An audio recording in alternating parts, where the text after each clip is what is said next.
Nicholas Pegues reporting, CNN Our Report on Memphis. Nicholas Pegues, I would like to personally thank all of my fans who support me.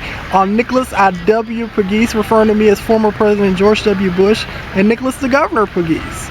So Nicholas Pegues reporting, CNN Our Report on Memphis. A special thanks to all of my special Facebook friends here on Capitol Hill 2013 Inauguration Day. So Nicholas Pegues reporting, Princess Beatrix is your elected American's boyfriend speaking, and sources have always told me Miss Obama's a fan of me as a young Republican, and of course, thank you, Miss Obama, because we rock, here in the United States of America. At any rate, Nicholas Pegues, the new spoil, the new privilege, like the Onassis family, on conference call once again with 1600 Pennsylvania Avenue, and of course, Flotus is a fan of Rodas, the Republican of the United States here in the great state of Tennessee. Also, go vote. Nicholas be supported. Let's listen in.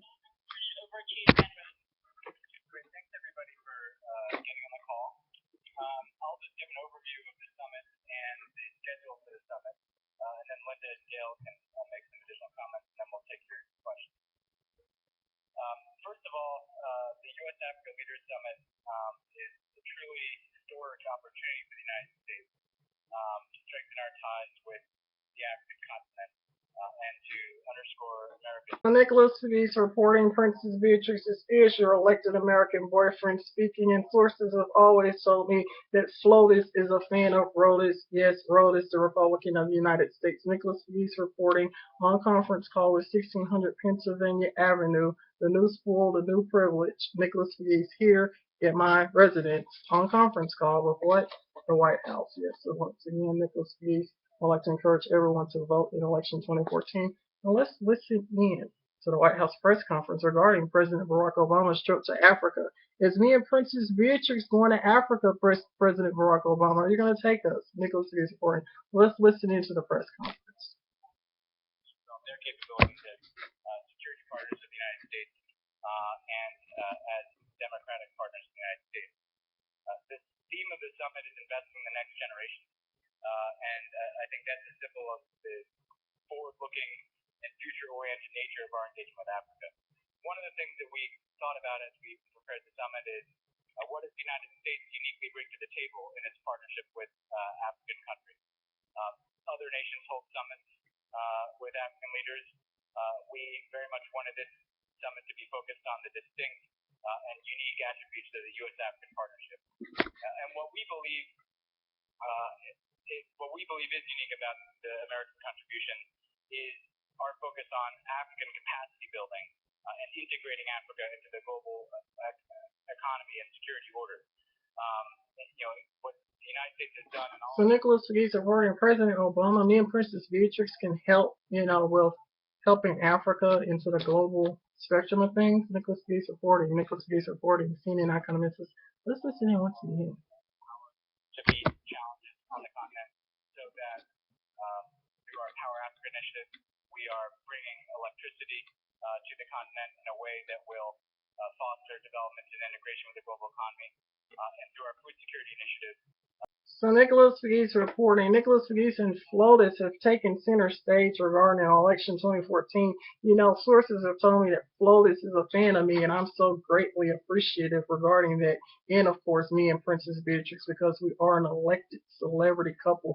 At any rate, I'm on a conference call regarding helping reforming the continent of Africa as a descendant of Victorian Village College Chapel Source District. And what role would I play in it? I don't know, but let's listen in. And of course, First Lady of the United States, a fan of Rodas, Republican of the United States. Princess Beatrix, this is your elected American boyfriend speaking. Let's listen to the White House. Africa. So it's about seizing the opportunity of African growth and development in our mutual interest.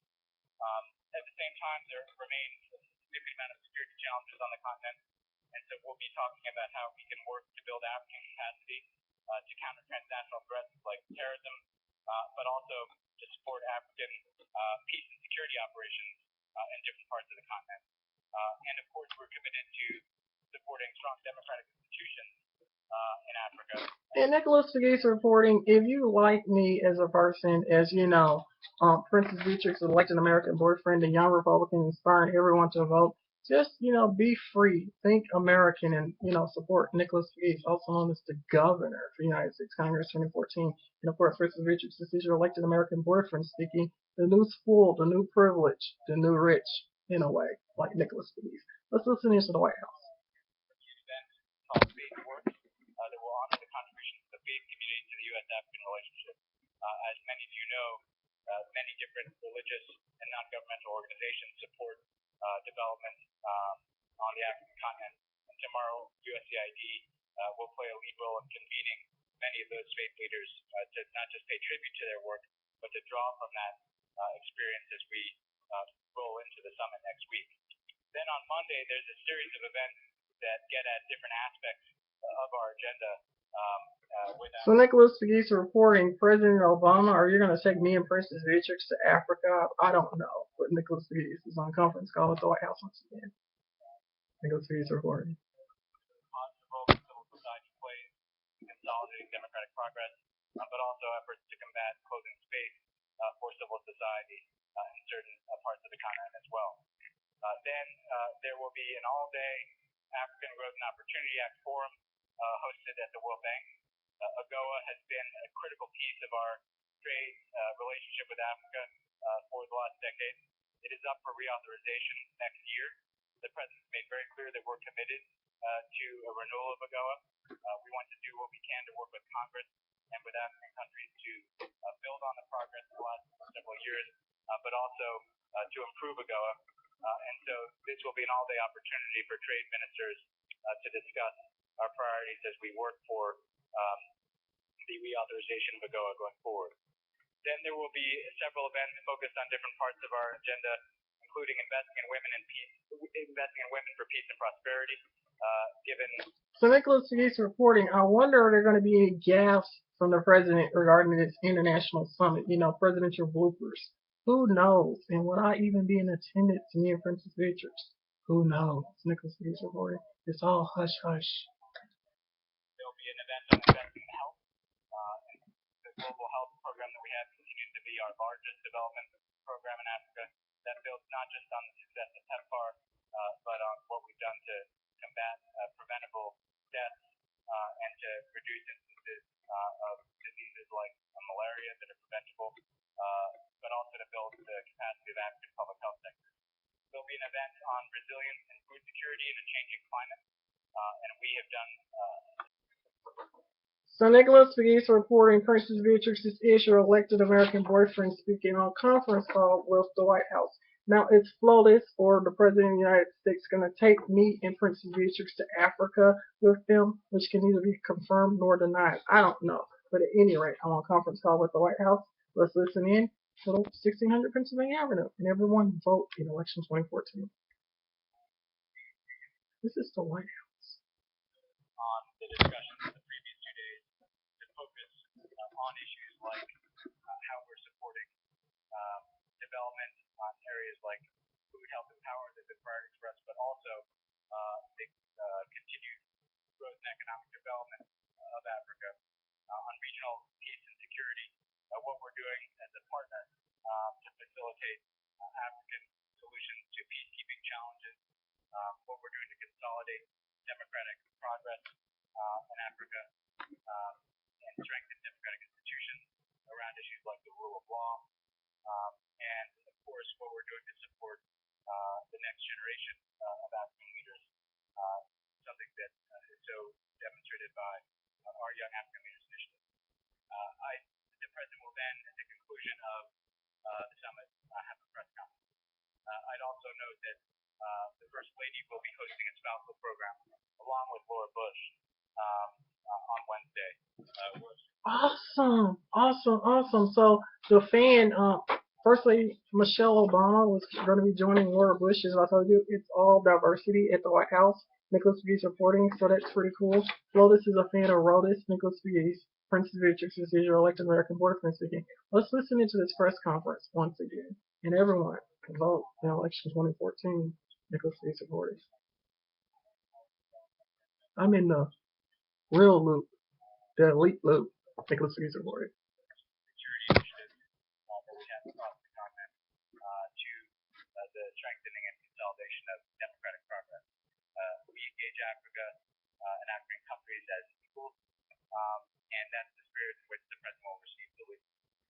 With that, Linda, why don't you provide some perspective to the state, and Gail can close this out for questions. Okay, I'll be brief, but what I'd like to talk about is the engagement that we have had with African governments on putting together this fantastic agenda.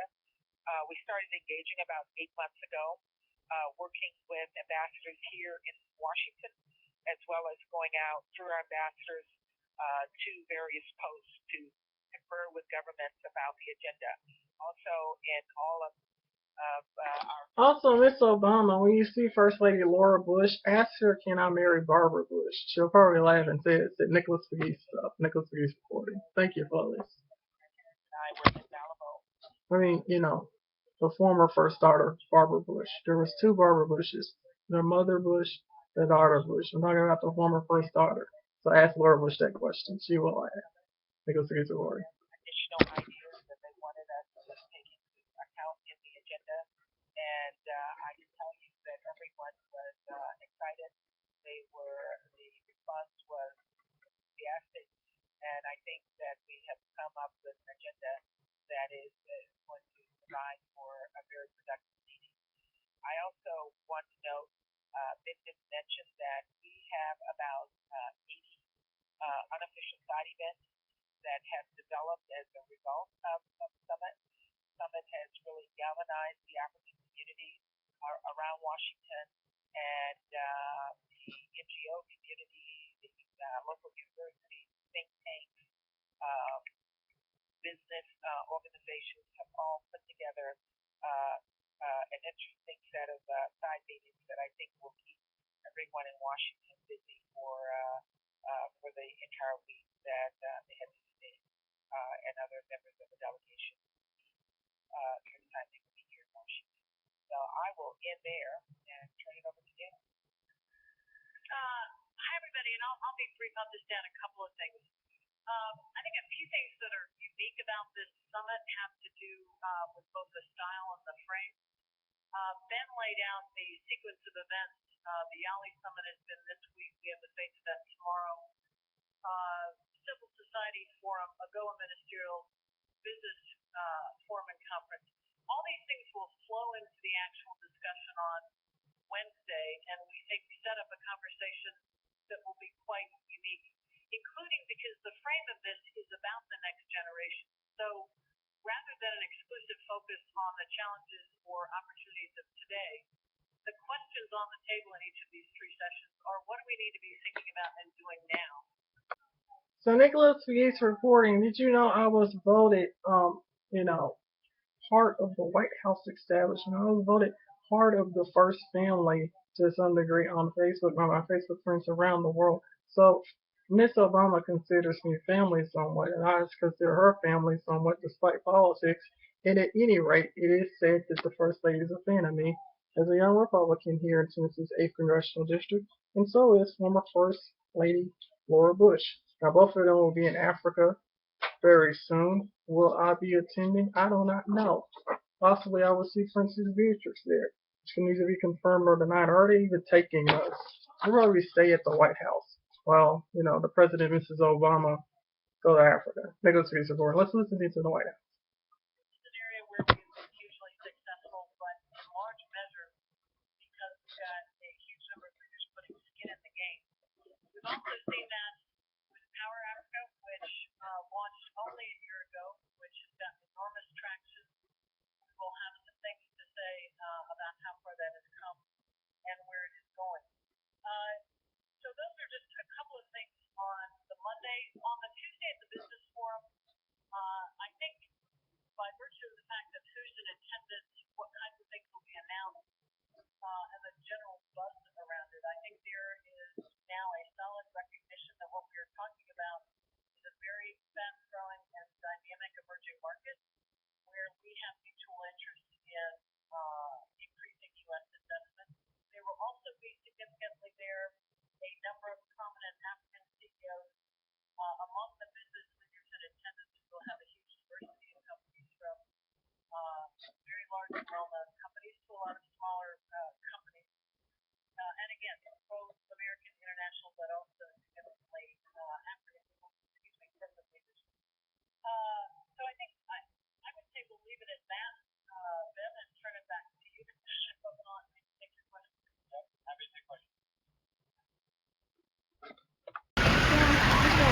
Nicholas Pegues reporting, CNN, our reporter of Memphis. Nicholas Pegues here on Capitol Hill. CNN, our reporter of Memphis. Nicholas Pegues reporting. Nicholas Pegues, also known as the governor. So Nicholas Pegues reporting, Princess Beatrix is your elected American boyfriend speaking, and now sources have told me that First Lady Michelle Obama is a fan of me as a CNN icon of Memphis. And it's very evident because Nicholas Pegues once again is on a conference call with the White House. Nicholas Pegues reporting, inspire my generation to vote in election 2014. And of course, Princess Beatrix is your elected American boyfriend speaking. Let's listen in. The United States make very clear that we believe there needs to be clear costs imposed on Russia for its actions. That includes the shoot down of MH17 from Russian-backed separatist controlled areas, and it also includes the continued efforts by Russia to arm and support the separatists who are instead of Ukraine. And we, again, have put out a substantial amount of information the last several days. We believe that military equipment, including artillery, armored vehicles, and air defense equipment, recently departed from the deployment area west of Rostov, and are concerned that this would continue the flow of support to the separatists. We have seen Russia continue to accumulate a significant amount of equipment at a deployment site in southwest Russia that includes tanks of attacks that are no longer used by the Russians. So Nicholas Pegues reporting, CNN icon of Memphis. Now sources tell me that First Lady Michelle Obama is a fan of me as a CNN icon of Memphis, aka Princess Beatrix is your elected American boyfriend speaking, and it's quite evident, Nicholas Pegues. Let's listen in. Nicholas Pegues reporting. USDA is suspending all bilateral export credits and development finance for Russia. OPEC has suspended consideration of any new financing on insurance transactions in Russia, and as a result of the sanctions imposed today, the Export-Import Bank is imposing a hold on all new transactions for exports to Russia. So these are very broad actions across the government. But with that, I'll turn it over to my colleague. Thank you, and let me just give a quick overview of the actions we taken today, and of course, be available for questions should you want to go into more detail.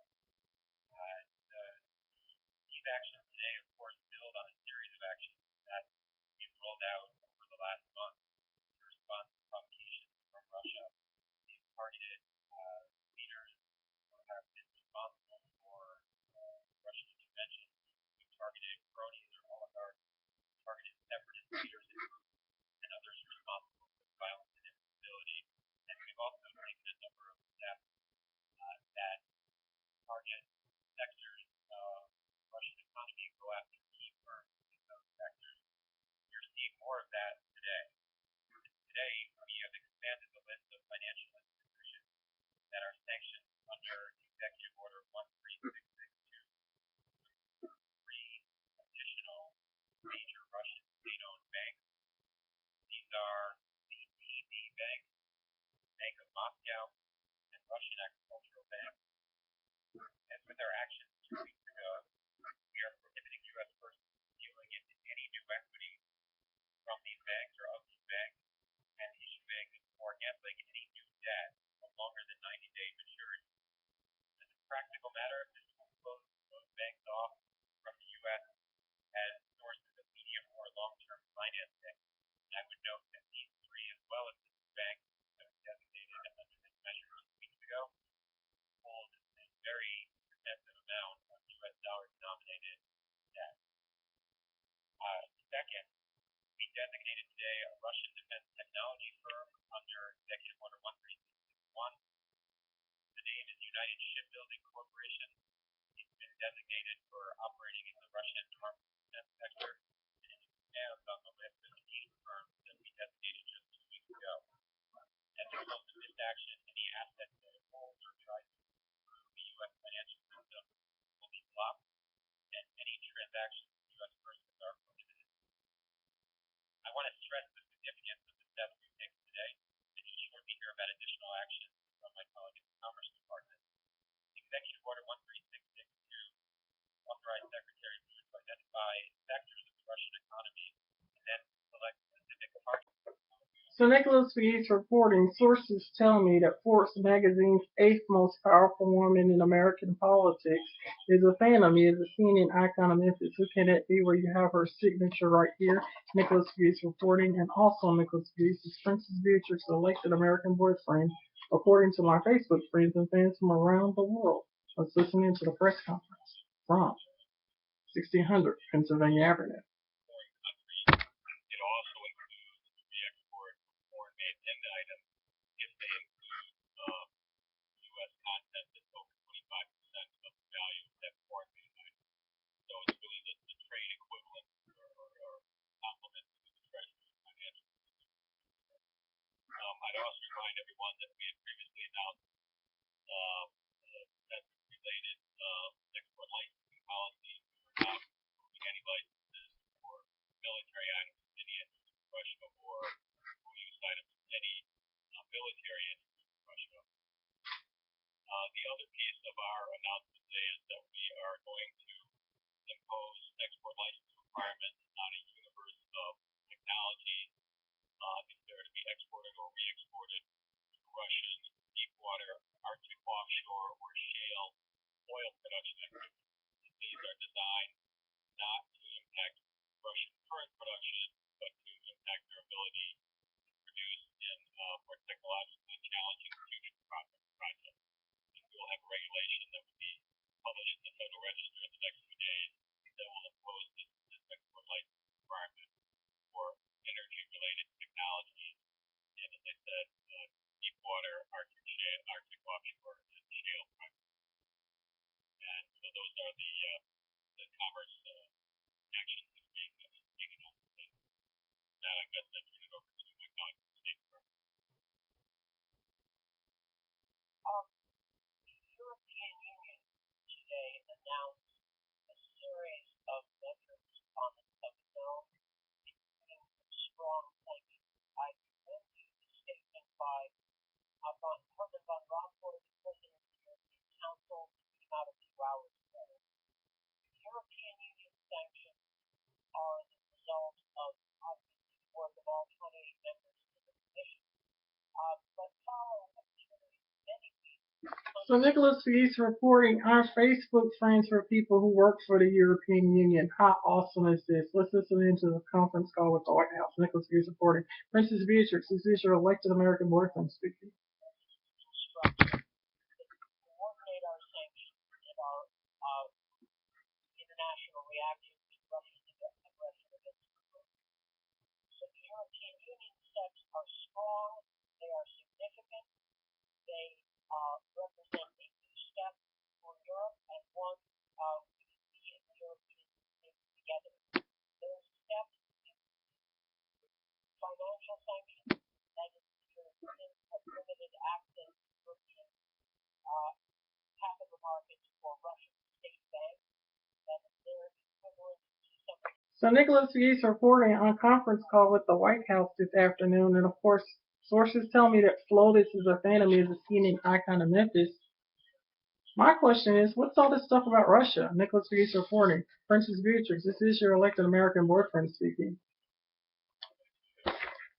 Nicholas Pegues. So certainly to the extent they're looking to get commodities, software, technology for those forward-looking projects, this will have a significant impact with the U.S. and the Europeans having very similar restrictive policies. Next question. Will come from Mike Doherty with you. Go ahead. Similar to Peter's question, can you give us a sense of what portion of the energy industry covers that, and what portion of the financial industry mentioned today? Does this affect 25% of the financial sector or 10%? Just some sense of the portion, or is it just nibbling at the very end?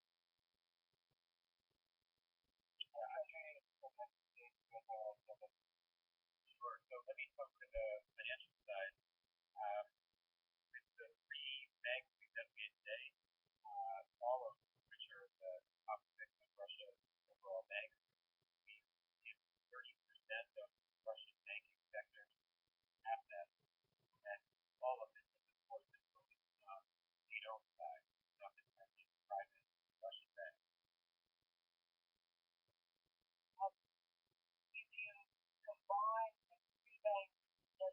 today, and the two banks threatened the United States designation on July 15th. I believe that we hit 5 and 6 largest state-owned banks in Russia. I just added that you also see the direct impact that comes from this type of sanctions. And then there's a broader impact on the investment climate in Russia. Essentially, Russia is not a very good bet right now for the national debt. And that broader chilling impact has affected the capital prices, which has been substantial here with respect to mortgages, which have been rise down. So we have immediate impact from the sanctions.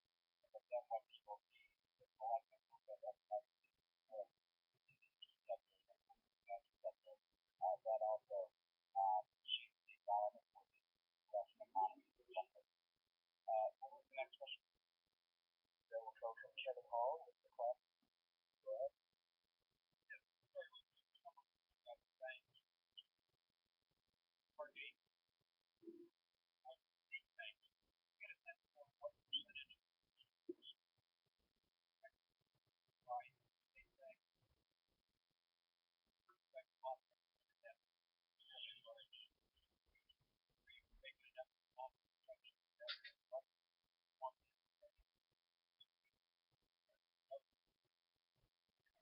The actions that we've taken here are very carefully constructed. These are not prohibitions that attach to a Russian account holder moving money in dollars or moving money abroad. These prohibitions are targeting banks themselves and their long-term stability. So it's not a blocking what it is. The prohibition on them obtaining medium or long-term debt financing or issuing any new equity. And between the action that we took and the EU took, and we've taken as the EU has taken to basically they're out of business in the longer-term debt market because all of that is applied to the euro and the dollar. And the bank Nicholas Pegues reporting, waiting on arrival of former President George W. Bush here in East Memphis. Nicholas Pegues reporting. CNN, our report on Memphis.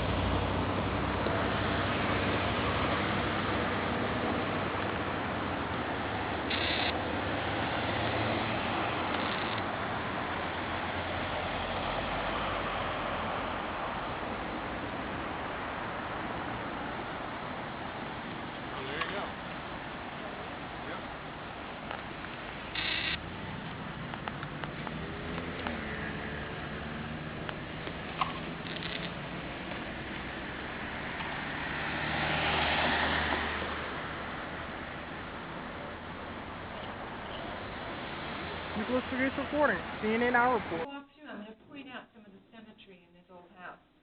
But let's go back first of all. Memphis was laid out as a city in 1817. And at that time, this was a very rough river town. To live here, if you were a female, you had to be tough. And it is, though, a good location. The Chickasaw Indians knew the best real estate. This is on one of the 7 Chickasaw bluffs. So it's elevated enough away from flooding.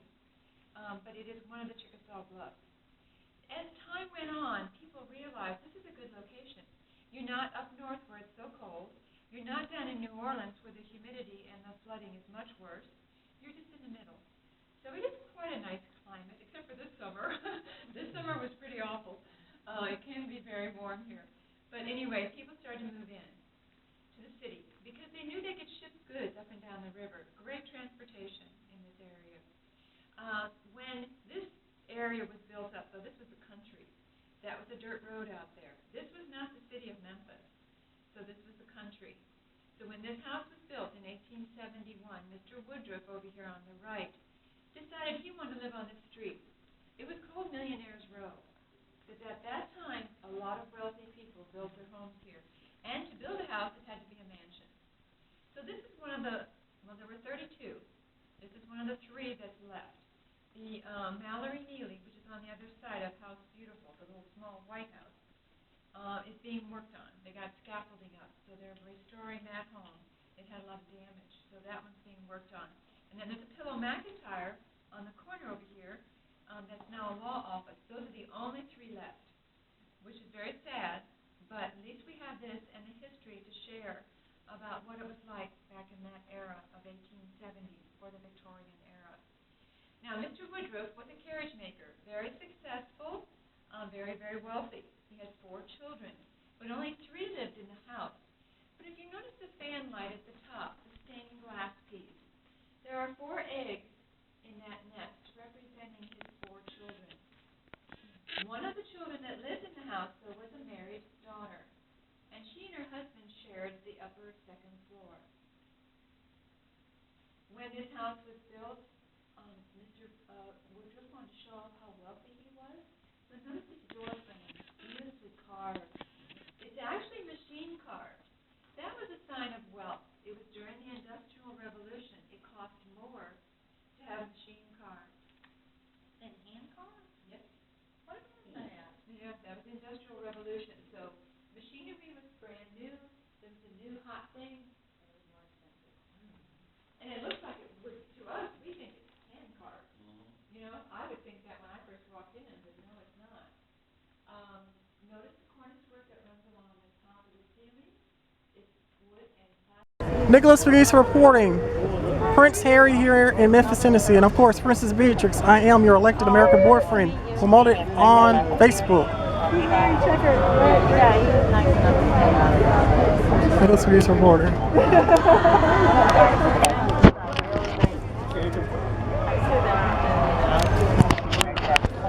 Here he comes. Woo! Prince William in Memphis. Right behind him, Nicholas Pegues reporting. CNN icon of Memphis.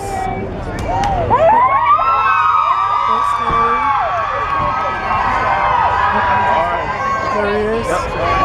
Nicholas Pegues reporting. Princess Beatrix is your elected American boyfriend. Documenting this. It was Prince Harry. Awesome, awesome. Something makes me so happy. Nicholas Pegues reporting. All right. And here we are in Memphis, Tennessee. Nicholas Pegues reporting. Documenting Prince William and Prince Harry on Nicholas Pegues. God save the Queen. And Princess Beatrix, I am your elected American boyfriend. Only on Nicholas Pegues, CNN icon of Memphis. Excuse me.